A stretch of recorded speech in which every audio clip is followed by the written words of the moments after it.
Fear and fairy tales in Hindi.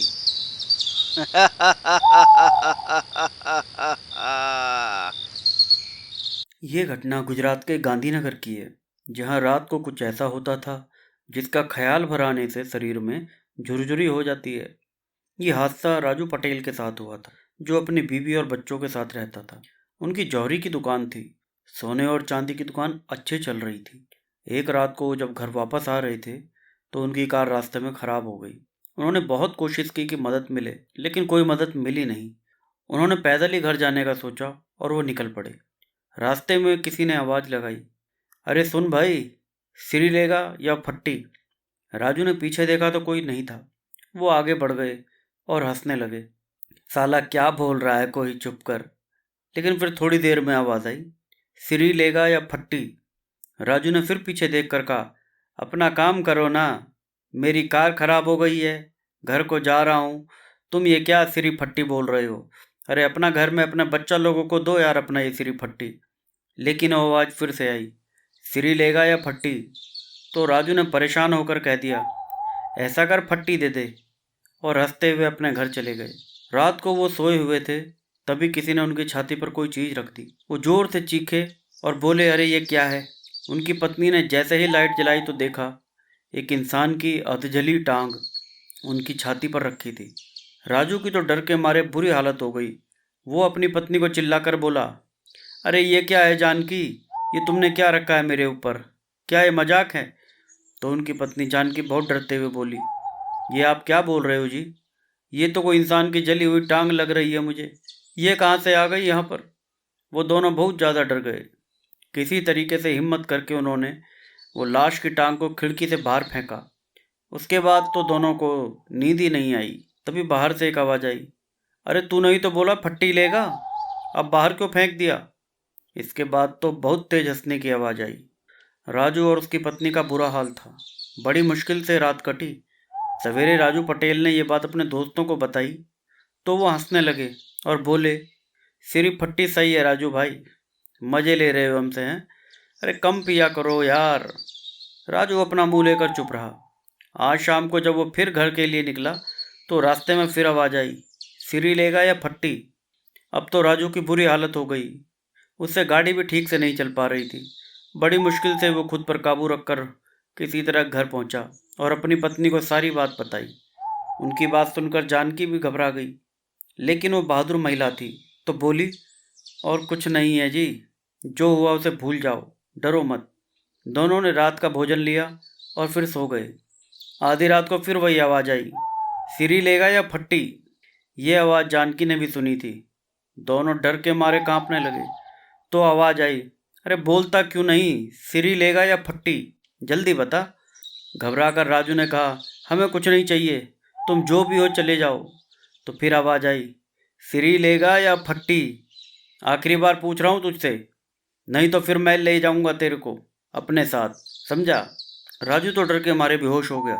Janaki ने बोला, सिरी दे दे, और तभी खिड़की के अंदर एक इंसान की फूटी हुई खोपड़ी उनके ऊपर आकर गिर गई। जानकी बहुत जोर से चिल्लाई और बेहोश हो गई। सवेरे उनके पड़ोसी उनके घर आए और बोले, क्या कल रात को तुम्हारे घर से आवाज़ आ रही थी, सब ठीक है, कोई झगड़ा हुआ क्या। तो जानकी ने उन्हें ये सिरी फट्टी वाला सारा किस्सा बताया, और वो खोपड़ी भी दिखाई जो अभी वहीं पड़ी थी कमरे में एक कोने में। उनके पड़ोसियों की तो भाई अकल घास चढ़ने चली गई। वो बोले, ये तो हमको कुछ भूत प्रेत लगता है भाई, आप लोग किसी जानकार आदमी को ढूंढो, हम तो इस झमेले में नहीं फंसेंगे, तुमको किसी जानकार आदमी को बुलाना पड़ेगा। राजू भाई बोले, अरे मैं तो कभी किसी का बुरा ही नहीं किया, किसी से कोई झगड़ा भी नहीं है, फिर ये सब कुछ हमारे साथ क्यों हो रहा है भाई। तो उनके पड़ोसी प्रेमचंद्र जी ने कहा, देखो राजू भाई, जाने अनजाने में तुमसे ही कोई ऐसा काम हो गया है जिससे ये सब हो रहा है। अभी तो इसका कुछ करना पड़ेगा, नहीं तो ये परेशानी बहुत बढ़ने वाली है, मैं बता रहा हूँ। हैं, पूरा दिन इसी तरह निकल गया। रात को राजू और उनकी पत्नी जानकी दोनों सो ही नहीं पा रहे थे।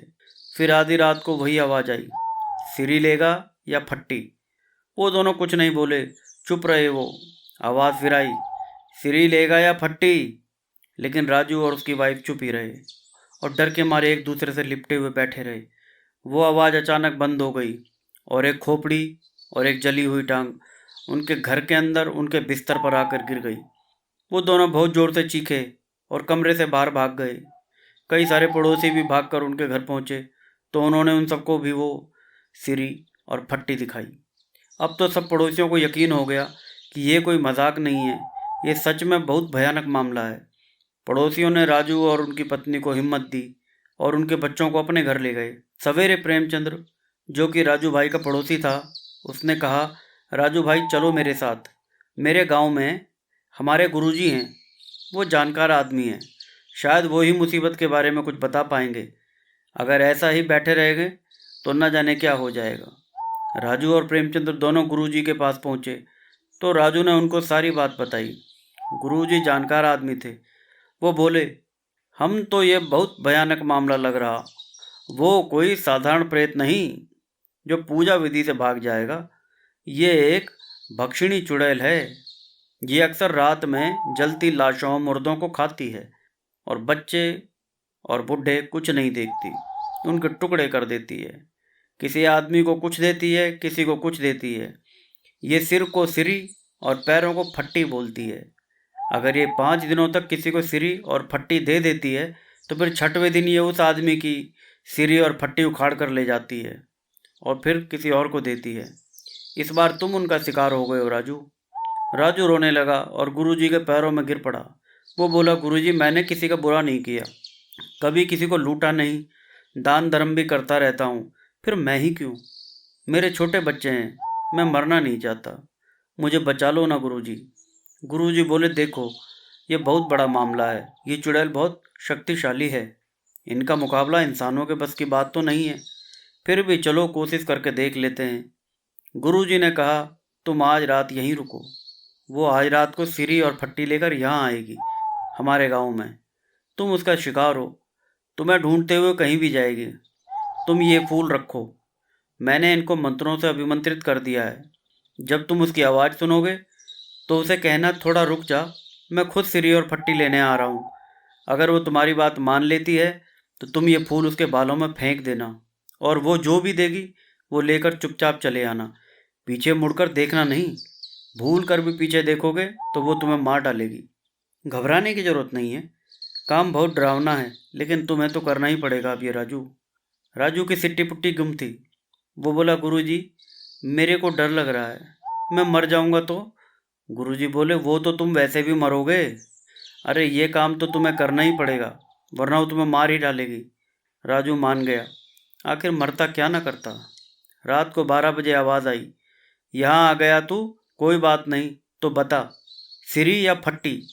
राजू ने लड़खड़ाती जुबान में बोला, तुम वहीं रुको, मैं आ रहा हूँ, बाहर आके ही देना मुझे जो भी देना है, सिरी के फट्टी। और राजू बाहर गया तो उसने देखा एक बेहद काले रंग का साया जो औरत का सा लगता था। लंबे बाल, पूरे शरीर पर सिर्फ हड्डियों का बना हुआ ढांचा, उल्टे पैर, गले में एक माला जैसी भी थी। वो आकृति राजू को देखकर बोली, ले जा सिरी।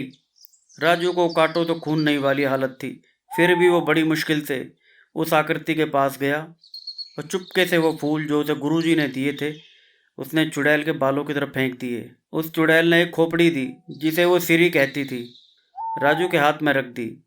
राजू चुपचाप मुड़ा और लड़खड़ाते पैरों से वापस आ गया। वो थर थर काँप रहा था। उसने ऐसी मानव आकृति कभी न देखी थी, न सुनी थी। वो यकीन ही नहीं कर पा रहा था वो क्या था। सवेरे गुरुजी ने आकर पूछा, राजू क्या कल भी वो आई थी? तो राजू ने वो सिरी दिखा दी जो अभी तक कमरे में पड़ी थी। गुरुजी ने उससे पूछा, उस चुड़ैल ने क्या पहना था? तो राजू ने बताया, उसने सिर्फ एक माला पहन रखी थी, बाकी वो पूरी नग्न थी। गुरुजी ने पूछा, वो फूल तो फेंक दिए थे ना, जो मैंने तुम्हें दिए थे उसके बालों में फेंकने के लिए? तो राजू बोला, हाँ गुरुजी। तब गुरुजी ने कहा, जाओ गांव वालों को बुला लाओ और कुछ पेट्रोल या केरोसिन भी लेते आना। प्रेमचंद जल्दी से गया और लोगों को बुला लाया।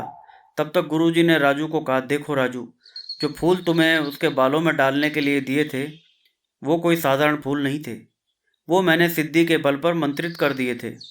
अब उन फूलों की खुशबू से हम वहाँ जाएंगे जहाँ से वो आती है। सभी लोग गाड़ी में बैठ गए और गुरुजी ड्राइवर को रास्ता बताने लगे। उन फूलों की खुशबू सिर्फ गुरुजी को ही आती थी। गुरुजी उन फूलों की खुशबू के सहारे उनका मार्गदर्शन कर रहे थे।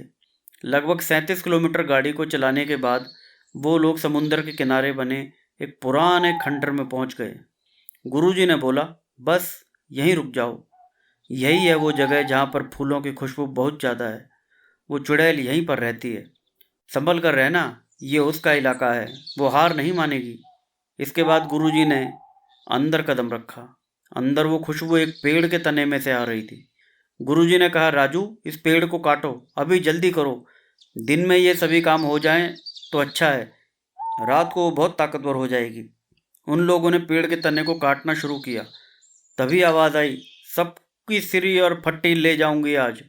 ये सुनकर लोग भागने को तैयार हो गए तो गुरुजी बोले, भागो मत, जो भी एक बार यहाँ आ गया वो सब अब इसके शिकार हैं। अब सबकी सिरी और फट्टी इसको अपनी लगेगी, इसलिए रुक जाओ। अब या तो इसको ख़त्म करना पड़ेगा, नहीं तो ये एक एक करके सबको मार डालेगी। सब लोग गुरुजी की बात सुनकर रुक गए और अपनी किस्मत को रोने लगे। गुरुजी ने राजू को बोला, जल्दी से काटो पेड़ को, काटो इस तने को। लेकिन वो चुड़ैल सामने आ गई। उसकी शक्ल सूरत देखकर 3 आदमी तो वहीं ढेर हो गए। प्रेमचंद्र और राजू ने जैसे ही कुल्हाड़ी से पेड़ के तने में वार किया तो वो चुड़ैल बहुत जोर से चिल्लाई। उसने प्रेमचंद्र को उठा के दूर दीवार में दे मारा। प्रेमचंद्र का तो सिर फूट गया। वो लहूलुहान होकर वहीं गिर गया। लेकिन वो फिर उठा और किसी तरीके से उसने वापस पेड़ को काटने में राजू की मदद करी। गुरुजी तब तक मंत्रों का जाप करने लगे। जैसे जैसे वो पेड़ का तना कट रहा था, वो चुड़ैल दर्द से चिल्ला रही थी। वो वहीं गिर गई और जोर से चीखी, मत काटो उसे, मैं सबको मार डालूंगी, चले जाओ। गुरुजी ने कहा, राजू, जल्दी से काटो। लगभग 15 मिनट में दोनों ने उस पेड़ का तना काट डाला। वो चुड़ैल राजू पर झपट पड़ी। वो राजू का सर धड़ से उखाड़ने की कोशिश कर रही थी। तभी गुरुजी ने पेड़ के तने के अंदर से वही माला निकाल ली जो उस रात राजू ने देखी थी। जैसे ही गुरुजी ने वो माला निकाल ली, वो चुड़ैल गुरुजी के सामने आ गई और राजू को छोड़ दिया। वो बोली, इस माला को वहीं रख दे, वहीं रख दे। मैं इस आदमी को नहीं मारूंगी, पर तू वो माला वहीं रख दे और चला जा, चला जा यहाँ से। गुरुजी ने माला को पकड़े रखा और राजू को कहा, राजू, जरा देखो तो तने के अंदर और क्या क्या है। राजू ने अंदर हाथ डाल के देखा तो वहाँ एक खोपड़ी और एक टांग की हड्डी थी। चुड़ैल चीख कर बोली, इन्हें छोड़ दे, ये मेरी सिरी और फट्टी हैं। गुरुजी ने राजू को कहा, जल्दी से पेट्रोल डालो इस तने में और वो सब जला दो जो यहाँ पर है। राजू ने तुरंत पेट्रोल को तने में डाला और आग लगा दी। वो चुड़ैल बुरी तरह तड़पने लगी। वो बोली, मुझे छोड़ दो, मैं बोल रही हूँ, मुझे छोड़ दो। लेकिन गुरुजी जानते थे, अगर अब इस चुड़ैल को छोड़ दिया तो कोई भी नहीं बचेगा। गुरुजी ने वो माला भी उस धधकती हुई आग में डाल दी। जैसे ही वो माला उस आग में गिरी, वो चुड़ैल भी उसी आग में कूद गई और जलकर भस्म हो गई। राजू ने दौड़कर प्रेमचंद्र के सिर पे अपना रुमाल बांधा और गुरुजी के पैरों में गिर पड़ा। गुरुजी ने कहा, आज तो भगवान की कृपा से सब बच गए। और इस तरह से राजू की ज़िंदगी से वो भयानक चुड़ैल निकल पाई। प्लीज़ चैनल को सब्सक्राइब कर दें। Thank you.